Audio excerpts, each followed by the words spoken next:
A Big Island woman is accused of trying to hire a hitman online through what's known as the dark web to kill her husband. But during her court appearing today, the husband asked the judge to release her and send her home. Manolo Morales has details in tonight's top story. Manolo? Joe, the judge granted her release from custody, but under certain conditions. Her attorney tells me the husband stands by her and does not feel that he's in any danger. Court documents say Emmy Baofeng Chen is accused of 2 counts of conveying a threat over the internet. Records show that on January 1st, she created an account on a dark web website using the username Happy New Year. The website offers services such as murder, kidnapping, and assault.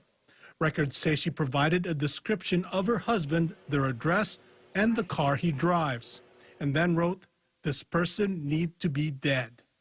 The administrator of the website then acknowledged Chen's request and instructed her to open a Bitcoin account.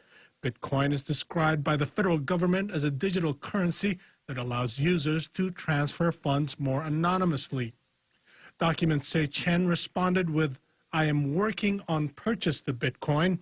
I will get the money ready in 1 or 2 days." The administrator then said the hitman would be assigned to the job upon receipt of Bitcoin, and the job would be completed within 1 or 2 weeks.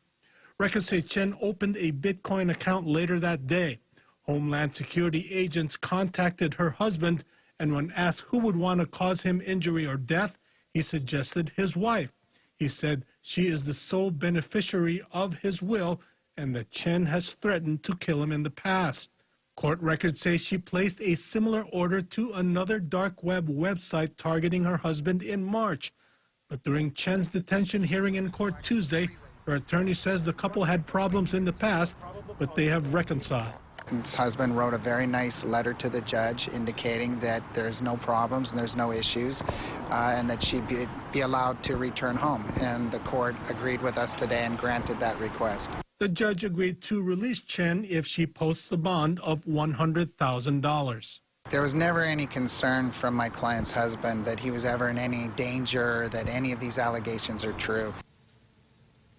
Now, Chen is expected to post bond, but Baki says it will take about a week to set up the electronic monitoring system at the couple's home, so that's when Chen will be released. Joe. Thanks, Manolo.